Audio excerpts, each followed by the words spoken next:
everybody. Just a video I decided to just put together just now.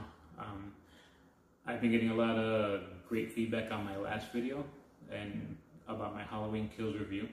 That was a shorter video where I just touched on some things from the movie. This video is going to be a review on the movie itself. Again, I'm not going to go scene by scene, but I'm going to review the whole movie. So it's going to be spoilers in this review. I had some spoilers in the last one, but again, this one's gonna have a lot more spoilers because I'm actually gonna talk about the movie from beginning to end. If you haven't seen the movie, I would just say go watch it. It's on Peacock. Watch it first and then come watch this video. I don't want to ruin anything for anybody who hasn't seen it. So here's a review of Halloween Kills. So one thing that surprised me is I didn't expect it to start off with Cameron, because he, after the party scene in Halloween 2018, never saw him again. So I was surprised that it started with him, and he discovers Hawkins, not body, but he discovers Hawkins, and it turns out Hawkins is still alive, which is great because I love this character and I really wanted him to survive. Someone told me that it didn't make sense that he survived because he was run over in the last one. So I went and rewatched it, and true, he was run over. But if you watch the camera angle, right before the camera pans up, you notice the car runs over it, but it runs over his legs. It doesn't run over his upper body. It runs over his legs. So it made sense that he was still alive. But I'm glad that he was alive because I enjoyed his character. I really liked his backstory in the last one on how he stopped Loomis from killing Michael. And this one, they really dive into it. They really show you what happened. So when Hawkins tells Cameron that he needs to die, and it jumps straight into the 1978 flashback. Now, this flashback I thought was awesome. It was perfect the way they did it. The way the film looked, the color, the washed out color, the police uniforms, the way they dressed up the neighborhood to look like 1978. The cars on the streets, you can see they're the old 70s cars. They brought back the shaped stalks theme from the original one, done up a little bit differently, but it felt still very classic to the original. And one thing I gotta say is Michael Myers, when they first show him, when he's walking down that alley, he looked exactly like the original, the very first one, which I loved. Because one thing I noticed is that whenever they make the mask, for some reason, throughout the sequels, they can never get the mask to look like the original. I understand that the other sequels are supposed to be different masks, but it's like whenever they try and make the mask look like the original, it's like it never comes close. But this one, perfect. It was done perfectly. The outfit he was wearing, the mask, just like the original. I enjoyed how when Hawkins was going after him, and in this sequence, Hawkins is still a rookie. So his partner comes up and along with two other officers, and they decide to split up to look for him. And Hawkins and his partner are walking down, and they're talking about Michael. And I like the fact that his partner says that his mom used to make him go play with him because she felt sorry for him. But all he would do would be standing outside his sister's window looking outside, and he could never understand what he was looking at. So they go to the Myers house, which I thought was awesome. You see Lonnie from the original film, the one who's picking on Tommy Doyle, the kid who plays Lonnie in this scene. They did a perfect job too because they gave him the same hairstyle. They even gave him the same clothes and everything. I thought that was actually a really good touch. He was wearing the same outfit that he did in the first movie. And so anyway, but there was a little bit with Lonnie there, and they go back to the old Myers house. And I love how they did the house. It looks like it was the actual house from the first movie, dilapidated and everything. Even that metal bar that had come down and hit the window when Loomis was giving his famous, the devil's eye speech to Brackett, where it came down and it broke the window. They even kept that detail. The bar was still hanging on. The window was still broken in the same spots. They showed the dog in the room that Brackett was talking about in the very beginning of Halloween, near the ending of Halloween, when they were in the house and he told that there was a dog there, and Loomis said he got hungry. They showed that dog. The house, the interior was designed just like it was in the original, even the same wallpaper. So in that scene, Michael attacks Hawkins' partner and starts to strangle him. he's hiding behind Hawkins' partner, using him almost like a human shield. And Hawkins is trying to get a clean shot at Michael, and when he thinks he has a clean shot and he fires, he ends up accidentally hitting his partner in the neck. And so his partner is bleeding out. Michael managed to get outside the house. And this is the cool part. You start hearing in the distance someone that sounds just like Loomis. And I remember hearing things that they were going to bring Loomis for a cameo, like someone's going to play Loomis for a cameo. And I was thinking it was going to be a CGI Loomis, like they were going to CGI his face onto another actor. And apparently what they did was they had an actor, a lookalike, I guess. They did his beard up like Loomis. They put, I think they said about 12 different prosthetics on his face to make him look like Loomis. And he mimicked the voice of Loomis. So I thought he did a very good job, like an amazing job. He had the same outfit with the yellow trench coat and everything, cream colored trench coat. And so they show how Myers gets captured, and they show him standing outside with Loomis behind him, and a bunch of cops in front of him just with their guns aimed at him. And it just cuts right into the title screen, which I thought I was thinking like, wow, what a way to start the sequel. And the theme song, I love the theme song of this one. It's more like almost a little more like the classic theme from the original, where it didn't have too much of the drums on it. It was just more classic piano, but they had like a choir playing in it, and I thought that added a lot of creepiness to the theme, letting you know there's gonna be a darker film. So from the title screen, it goes into 2018. It goes into this bar, and it shows Tommy, Marion Chambers, Lindsay Wallace, and Lonnie Elam. And apparently Lonnie and Tommy ended up becoming friends throughout the years, which I thought was really cool, because most movies they do the stereotypical, oh, they were bullies as kids, so now they're still bullying this person as adults. It's kind of like ridiculous. So I thought it was actually pretty cool that they had him become friends with Tommy, that Tommy and him became friends later on, which is cool. I love the fact that they had the same actress playing Marion and Lindsay. The only thing I don't understand, I had to read up on it. Like I said in the last review, I just never had a chance to look up. It's been crazy busy at work.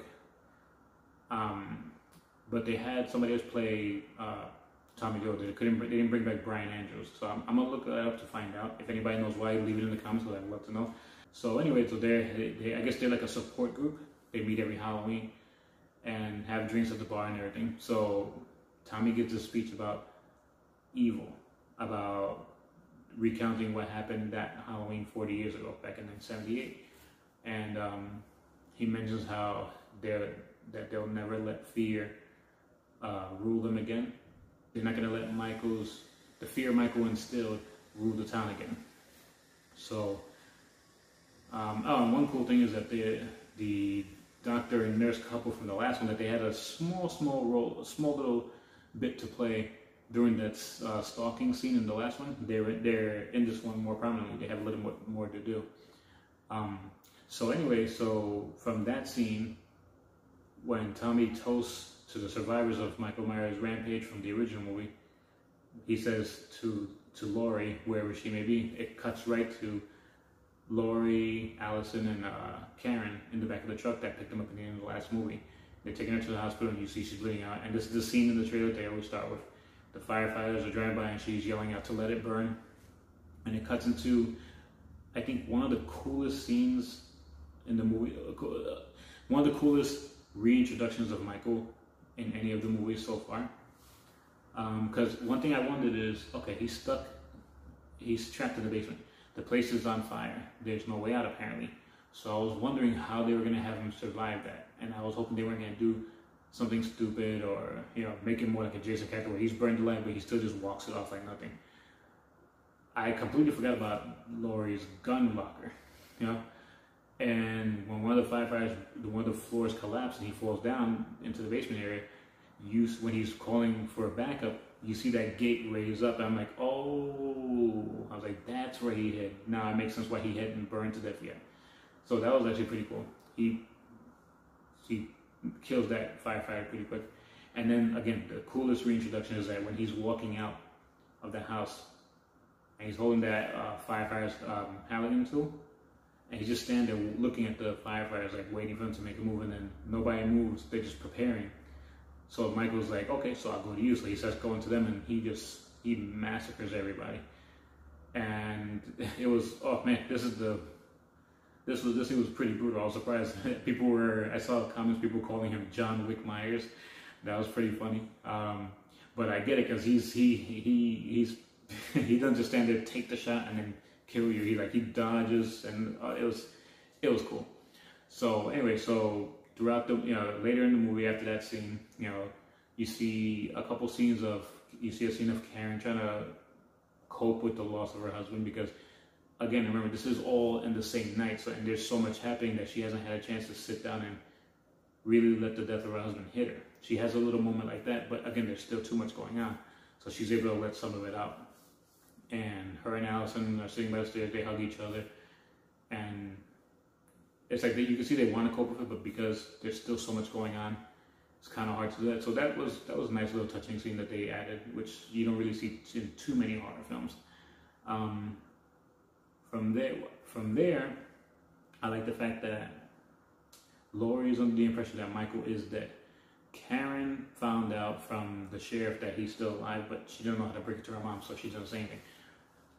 At one point, Tommy finds out, and he decides to gather a mob together, like try to get anybody in the town who wants to stand up to Michael to get together so they can hunt him down. And the part I like is the fact that not everybody joined, but he did manage to get a handful of people joined. And if you look at it, if you're in a small town, like Haddonfield is a fictional town in Illinois, but it's supposed to be a small little town.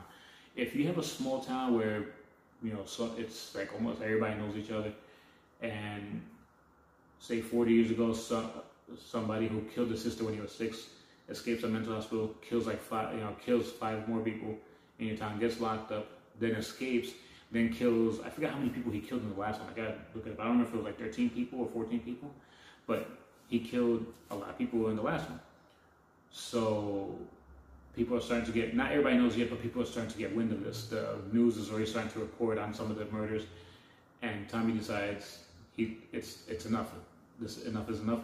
So he starts to gather people together to hunt him down. And so Lindsay, Marion, and the nurse and doctor couple go looking for Myers. And what I thought, this scene I liked, except for one thing, I mentioned this in the last video. I got to see it, seeing it again, I kind of enjoyed it a little more, but for comedic purpose, not for a cool kill. But, he kills Marion in the car, which I was kind of disappointed. I was hoping she would survive, because she was an H2O, but they killed her there too. So I was hoping that maybe Marion would live and survive this one. But, Michael kills her. He kills the husband, the one who's dressed as a doctor. He kills him. Oh, such a brutal way. While he's stabbing Marion, he takes his stethoscope and tries to strangle Michael. And Michael turns his head and looks at him and just rams the knife up into his eye. I was like, oh my God, that was brutal. And then his wife, the one who's dressed as a nurse, starts, shooting at the car. And when she walks up to Michael and she aims at him, he kicks the car door, which in turn hits the barrel of the gun as she's about to pull the trigger. So her hand turns around, she shoots herself in the face real quick. That was funny, but I didn't appreciate that one. I was hoping I was hoping she would make it at least. I was hoping she would survive that one. But if they were going to kill her off, I was hoping that they would kill her off a better way to kill her off than that, because I thought that was funny but dumb at the same time. So anyway, so he hunts Lindsay down, but she managed to escape. She hides, and after a little while he just leaves after that. So Tommy and the group, they're out looking for Michael. Lonnie and his son and Allison meet up. They find Lindsay's car, so they all meet up and they find Lindsay. They bring her to the hospital, and this is where Tommy starts to rile up the people in the hospital. And so he managed to gather a bigger mob now. And this is the part that I think was I think this is the one scene that I thought was kind of sad and a little emotional because of what's happening. One of the inmates, the man holding the umbrella from the last one, he was one of the ones who escaped the prison bus. So he wanders into the hospital, and the first thing he looks around, he asks for help. Now the problem is he's wearing the Smith Grove Sanitarium outfit. Now here's one thing I've been hearing people say that they didn't like. They said that it didn't make sense. Michael Myers is like 6'2". This is a shorter guy. He's not in costume. You know, they should have known it was a Michael, but they went after him anyway. Now the problem with that is if you pay attention, in this movie, again, this is 40 years later, so from the original movie. So a lot of people don't know what Michael looks like. They've never seen him. And the few that did see him, they saw him when he was like 21 years old. So they don't know how he's aged. And in the bar, when they're showing the news report, when they're talking about 2 mental patients escaping, they showed his picture and then they showed Michael's picture. But they don't have the names listed. They just say 2 inmates. And they show him and Michael. Again, nobody knows what Michael looks like except for Laurie and Hawkins. And Karen and Allison saw him not unmasked, but they saw what he looked like, so they would have known as well. But the problem is they weren't in the room when the patient walked in. But again, since he has a Smith Grove Sanitarium outfit, and in the news it showed his picture, people in there thought it was Michael, and you hear somebody say he's not wearing his mask. And then that's when the crowd starts to rile up, and then he tries to run away. And Tommy, not seeing him yet, hearing all these people saying it's Michael, he's here, he gets the crowd to chase them, chase him up the stairway. Karen tries to protect him because she realizes it's not him. She saw him and she realizes it's not him. And this is the sad part of it. She tries to help him by locking him into the hallway, locking both sides of the doors so they can't get to him. And she's trying to see if she can talk the crowd down, but they're not hearing it. Again, the whole mob mentality thing, they're not listening to it. They're just charging out. They push her out the window, trying to break through the door. And she sees Tommy, she yells at Tommy saying it's not him. And Tommy even gets confused. And he's like, it's not him. And she says no. But again, right now they can't do it. The crowd is out of control. They're like in a frenzy. So they're breaking down, trying to break through the doors. And I feel so bad for the old man because John Carpenter's theme becomes very melancholy at this moment. And the poor man, he even starts crying. He gets down almost on his knees. He has his hands to the temples like this, and he's crying because he's afraid now. He went there to get help, and he realized they're going to kill him. And when they're almost broken through completely, he realizes that he's got 2 choices: being at the mercy of the mob, which they were going to tear him apart, or jump out the window to his death, which would have been quicker. And it's sad because this old man, he is a mental patient. He has mental health issues. He went there looking for help, and then instead he's met with a mob who's trying to kill him. And sadly, he decides to jump to his death, and it's sad. The only thing I didn't like is when he hit the ground, they showed his body. That kind of takes away from the emotion of it. It becomes like from an emotional scene to, oh my god, that's gruesome. I mean, I appreciate the effect, the special effects. It was cool, but that would have been the one scene I would prefer them not to show the aftermath, because it took away from the emotional part of it. Because you do feel really terrible for the guy. It is a very sad scene up until the moment they show his body. From there, I'm not gonna go scene by scene, but from there, they end up looking for Michael again. Lonnie takes Allison and his son Cameron to the Myers house, which reminds me, I forgot about the one thing. There's a scene with this gay couple that's living in the Myers house now, and I didn't realize that the taller guy, Little John, played Stewart from Mad TV, and I love this character, and it was so funny. And I saw so many memes online with him and Michael, with his Stewart character, and Michael was just so funny. But so anyway, he and this other guy, they play a gay couple, and they're living in the Myers house. And Michael goes back home, obviously, and being that they're in his house, he kills them. And I have to say, those are the 2 characters I really wish that they didn't die, because they were funny and they made me laugh. The fact that the short guy is named Big John and tall guy is Little John. And I guess they meant it as a joke when they decide to confront whoever's in their house. Big John takes this small little knife, and then Little John takes this big butcher's knife. And so they're going from room to room. I think Big John's he's in the downstairs. Yeah, he's downstairs, and Little John's upstairs. Big John's upstairs. And this was painful. The way Michael kills Big John, because Big John at one point has his arm up like this against the door, and Michael stabs him in the armpit. I'm not gonna lie, in the theater, I felt chills go down my armpit right there because I almost felt the pain. And then he proceeds to gouge his eyes out. Oh my God. This movie lives up to its name, Halloween Kills. Yes, there's a lot of deaths in this movie, and they're gruesome, they're brutal. He kills people in messed up ways in this movie. So he kills Big John, and then Little John goes upstairs and finds him, and Michael kills him too. So now later, Allison, Cameron, and Lonnie head to the Myers house. Lonnie at first realizing that he brought his son along, it's like he had a moment to finally just have a moment of clarity. That he realized he brought his son to look for a murderer. And he tells his son and Allison to stay in the car. Not to come out if they see anything funny or whatever, or suspicious, hit the horn. But not to come inside the house. It's like he realized what he was doing, and he had that moment of clarity. And he's like, I can't bring my son looking for a murder. So he finally like wised up at that moment. So he goes in. Moments later, they're waiting and they hear a gunshot. So of course now Cameron and Allison go into the house looking for his dad. And Michael obviously killed his father. Allison goes upstairs and checks one of them. She finds Big John and Little John dead, and she takes the knife out of Little John's chest. Meantime, Cameron's in the hallway area, and he sees his father upstairs, crammed up in the attic area. And then Michael bursts through from the closet and grabs him real quick and stabs him about, I think, 3 times. And that's when Allison runs out and tries to shoot Michael with the shotgun. Michael grabs the shotgun, pulls out her hand. So she stabs him, like, they did Allison good in this one because she actually does more. Like, she tries to fight.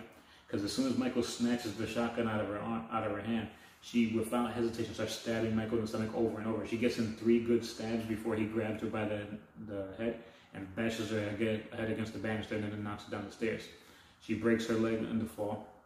And then Michael takes Cameron, bangs his head through the banister and breaks through it and starts slamming his head up and down, left and right. Like he was like really going to town on Cameron. So Allison tries to get Michael's attention, to save Cameron. So Michael starts going down the stairs, and this just shows you how brutal Michael is and how evil he is. Like in this movie, they want you to know that yes, he is like pure evil. Because halfway down the stairs, he realized that she's looking at Cameron. She keeps looking over to Cameron as he's walking down, and he realizes that. So he stops, looks at Cameron, and just to mess with Allison, just to inflict more pain, pour salt on the open wound, as they would say, he turns around, grabs Cameron's head, and just snaps his neck, and then turns back to Allison and goes back down to her. She tries to stab him, he catches her by the arm, and he's about to push the knife down into her chest before Karen pops up and stabs him in the back with the pitchfork that was with one of the decorations outside the Myers house. And this leads to, I gotta say, I think this is my favorite scene in the whole movie. She stabs him in the back with the pitchfork, she pushes him down onto the ground, she pulls the pitchfork out, and then when Michael turns over, she stomps on his head real quick. And I didn't know what they were going to do next. I thought she was going to grab her daughter and try and get out, but she bends down and pulls Michael's mask off, which I was actually surprised that she did that. She pulls his mask off, and Michael starts to get up. And she starts luring him outside, like taunting him a bit. And at one point, she even says she's an innocent woman, just like his sister was. She tells him it was Halloween night, it was here, his house, and she asks him, can you feel it? And then that's when Michael starts going down the stairs, and he starts chasing after her. And they play the theme song, which sounded really cool in this scene. He's going after her through the yards, and then he loses her, but he sees his mask lying down in the street. He goes up to it, stands there, looks down at it for a few moments, and then all of a sudden, on his left, headlights start to turn on from 2 different cars, and you see a crowd of people coming out with Karen. And then Michael looks over to his right, and there's 2 pickup trucks pulling up real quick, and then more people get out, and I'm just like, oh snap! I was like, I can't believe they're actually surrounding him. There's like a group, like a little mob of people coming up after him. And I was like, wow. And they said, Brackett gives that famous line from the first one. He says, "Hey Michael, it's Halloween. Everyone's entitled to one good scare." And then Michael just bends down, puts his mask on like he's not afraid. He looks at them just waiting to see who's gonna make the first move. And they actually go to town on Michael. Surprisingly, like they took turns just to make sure they didn't hurt each other, but they didn't just hit once, wait, and then someone else. No, one person hit, quickly came back, and the other person hit him. Then someone else came up and tried to hit him. It's like they didn't give him a chance to try to react. One guy tries to put the gun to Michael's head, and he slashes his wrist, causing him to fire to the ground. But even with that injury, the kid helps. He pulls his arm up and he opens fire, hitting him in the chest and the shoulder and everything, knocking Michael on his back. Michael turns over, and then they just beat him down completely. One person even kicks him right in the face. And the last shot is delivered by Tommy. He whacks him right in the back with the baseball bat, and Michael's down. Karen takes up the knife, stabs him like right here, like right there, and it looks like he's done. So Tommy's telling her to go be with her daughter, and everything, and she leaves. Well, she stabs him from there, and then she leaves. So then, when you hear Laurie doing her monologue, like she's talking to Brackett about Michael and how the more he kills, the more he transcends into something more difficult to kill, basically. Something more, becomes more and more evil, I guess. Michael quickly pulls the knife out of his shoulder, slashes Brackett's throat, and then it intercuts from Karen sitting there with her daughter, to Laurie talking to Hawkins, to Michael just decimating what's left of the mob. And then it ends with Karen going upstairs to his old room. My light just turned off. Sorry about that. So anyway, I was saying, Karen goes upstairs in the old Myers house, goes up to the sister's room, and then Michael comes out from behind her and presumably slices her to death. I can't tell if she's actually dead. It seems like she will be, but it didn't seem like he was really like. He made a bunch of stabbing motions in that one, and there were many points where she had her hands up, so he might have slit her hands or whatever. And then he slashes her across. I can't tell if he slits her throat. I doubt it, because when she's laying on, you don't see any blood in her neck. But she might be alive. I'm not sure. So it ends with him looking through his sister's old bedroom window. Then it shows Laurie's character staring off in the distance. Then it ends with Michael staring. And you hear his heavy breathing, and it just cuts to credits. Now, I understand that a lot of people were upset because it didn't have a resolution, but again, this is the middle chapter. Halloween Ends, which is supposed to come out next year, if there's no delays. I really hope there isn't. That's the finale of this trailer. This is where it all ends. So I understand why they didn't want to have an ending to this one. And a lot of people were complaining, saying that Laurie didn't face off against Michael. I thought that was smart because, again, this is the middle chapter. Halloween Ends, the next one to come out is the finale. So if they have him face off against if they have her face off against Michael in this one, what are they gonna do in the next one? It's gonna be like, okay, this is the same thing they did in the last movie. So I'm glad that she didn't have any interaction with Michael. And I think if Karen is dead, Judy Greer's performance in this one was great. I actually like how she becomes a fighter, like her mother was training her to be. So I hope she's not dead, but at the same time, I think that if she is dead, it will give Laurie and Allison a strong motivation to go and end Michael, put him in his place, kill him for good, So, yeah, I think it'll be better if she's dead. As much as I love her, Judy Greer's performance in this movie, and I would love to see her in the next one, in a way, to drive the story, I think it would be best if her character was killed at the end. So, one of the things I heard a lot from a few of my friends, and I've seen on a couple of reviews, that people didn't like was when the mob surrounded Michael and started beating him down. Now, I heard they were saying that, it kind of like diminishes Michael's character because now they're not scared of him. I mean, I understand that point of view. I understand that point of view, but they were scared. They weren't. If you watch that scene, they were not all tough and ready to fight. They were scared. You can hear a lot of them breathing heavy. When you're scared of something, your breath comes out rapidly. You hear a lot of them breathe. Even Tommy was breathing heavy. Everybody was breathing heavy. You can see they were ready to fight him, but you could also see the hesitation in their face, the fear in their face. And honestly, I think that scene was very important for the main reason is because this town, like they were saying in the movie, Michael's crimes has haunted the town for 40 years. And again, this is a small town, and they even said, the cop even said in the beginning, Haddonfield, where a town where nothing ever happens. So they're only, and even in the last one, the woman who works at the cemetery, when she was talking to the two podcasters, she even said, this is their only claim to fame. So again, a small town like that, the only thing that made them famous was Michael Myers' killing spree in the original movie. So they had this dark cloud over the town for 40 years. Then he came back and kills a whole bunch of people. So I think this scene, in my opinion, this scene was important because, yes, they were still scared of him, and they did. It was one of the themes of the story that in this movie is that you have to face your fear. That was one of the themes in this movie. Tommy said it multiple times. You know, so that mob, they were afraid, but they faced Michael anyway. And even after they beat him down, he got back up and massacred them all. And I think that scene was important because of the fact that it solidifies Michael's status as the Haddonfield boogeyman in this one. Because remember, all the other movies now never happened. It was only the first one. And 2018 in this one now. Which 2018 and this one take place on the same night.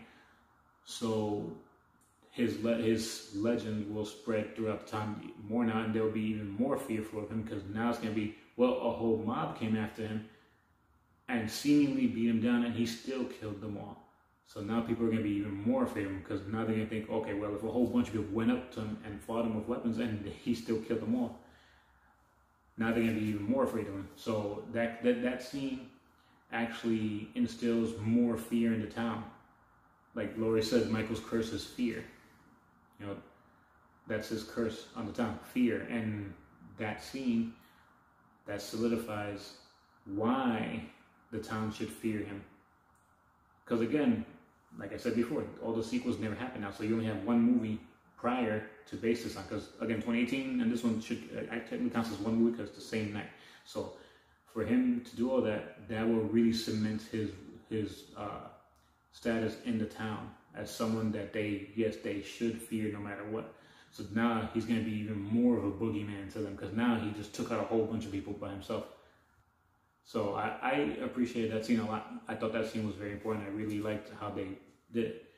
I would have liked when he got to kill them all, I would like for it to be just that sequence instead of intersplicing it between Laurie and Frank and Karen and then the mob. I would have liked to have seen, you know, like keep Laurie doing the monologue, but just show the whole scene of him massacring the mob. That would have been pretty cool. And I really want to see how it comes to an end in Halloween Ends. I want to see what they do. I know Jason Blum already said that this next one, not only is it the finale, but it's going to be a little more of an intimate story. So I guess it's not going to be like the whole time. It's going to be more just focused on Laurie, I believe. So, and the aftermath of what he's done in this movie. And I know that they said that it's going to jump ahead 4 years, so it's going to take it to present time right now. And they said they're going to address the whole COVID-19 issue. So it should be interesting. I hope they don't ruin it. I hope they don't ruin the movie by incorporating that. But let's see what happens. But again, I thought it was a good movie. So my review, my rating for this movie, I'll give the acting out of 5 stars. I'll give it 4 because there was a couple of little lines that were said that I thought to myself, I would have gone with a second take. I would have gone maybe one more line reading. So I'll give it a 4. The last one I would give it, Halloween 2018, I would give it a 5. But this one I'll give it a 4 only because there were like a couple little lines, and they weren't main characters. They were more like just side characters. But just the line delivery kind of was a little cringy. And the "Evil Dies Tonight" chant, they said it one too many times. Once or twice, fine, but they must have said like 5 or 6 times. And I'm not talking about the crowd chanting. I'm talking about Tommy. Marion said it in the bar. Tommy must have said like 3 times or so. You know, so that was a bit much on that part. But the acting 4 stars out of 5. The cinematography, I'll give it a 5. The sound design and everything, I would give it a 5 because everything the movie sounded great. You know, the music a definite 5. Because it's the same team of John Carpenter, his son Cody Carpenter, his godson Daniel Davies. They just knocked it out of the park again with this soundtrack for this movie. I have all this Halloween soundtracks, and these are my most recent ones. I got the 2018 Halloween, and I just got 2 days ago the Halloween Kills album. Again, because they both, you know, the three of them just knocked it out of the park with the music for both of these movies. And so again, the music would be a 5. The story, I would give it a 4, only because of the fact that I'm not sure what direction it's going.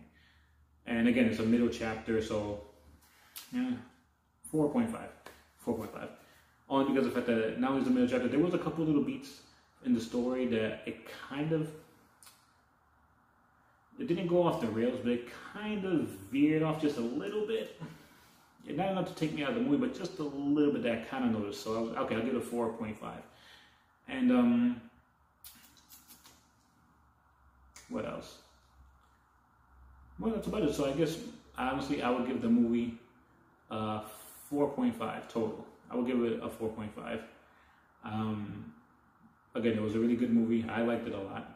I had a fun time in it. I took my mom to see it opening night. I took her to see opening night for Halloween 2018 as well. It was fun to take my mom to the theater. Yeah, I've gone out to the movies with my brothers, my sisters, my friends, and so it was fun to take my mom. So yeah, no, the movie was really good. It was really good. I can understand why some people may not like it, but again, at least me personally, I really appreciate the movie and I really liked it. And I know it's the middle chapter, so I'm not going to judge it just because it's the middle chapter. Give it a bad review just because I know the story's not complete yet. But I really did like it a lot. And yeah, so me personally, I give it 4.5. I want to know what you guys thought about the movie.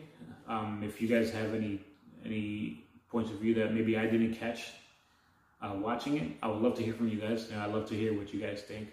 Give me your reasons why you liked it or why you didn't like it, because I really like to hear it from both sides. I like to see, you know, what someone didn't like about it or what somebody liked about it. You know, because it's interesting, because there might be things that I didn't catch. I'll go back and rewatch it and fresh take on it. So yeah, I hope you guys enjoyed the video. I'm trying to do some more videos. I'm off this weekend, so I'm gonna see if I can do some more reviews. I'm trying to see what movie I'll review next. I'll take a look, but I'll see what movie I review next.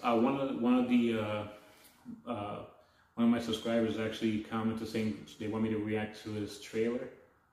So I'm gonna check it out. I forgot the name of it.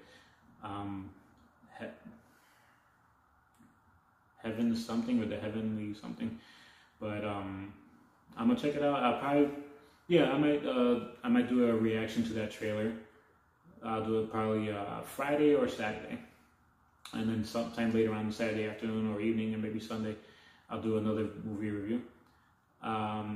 Someone actually asked me about doing a tutorial on how I did my costume.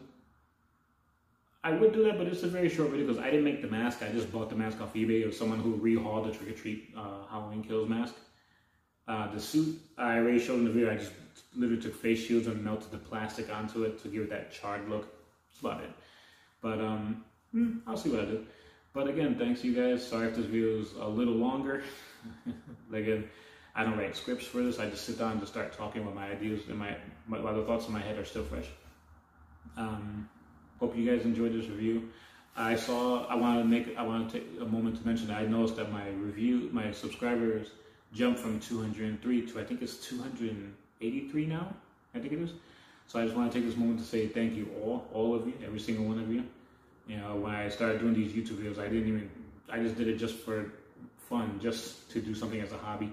Like when I'm off work, I just threw something together to see if anybody might watch it or like it. I didn't expect to get that many followers. I know it doesn't seem like a lot. I know there's a lot of YouTubers that have like thousands of followers, hundreds of thousands. I only had 283, but you know what? I appreciate every single one of you.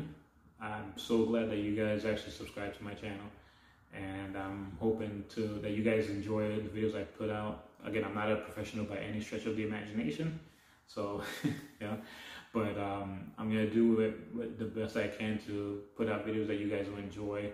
I love you know, reading you guys' comments. I so far, luckily, I've been able to answer every single comment. I'm trying to keep track because I don't like to leave anybody with a comment and just not respond to them. I want to look at all the comments and respond to all of you guys. Again, thank you so much for, you know, subscribing.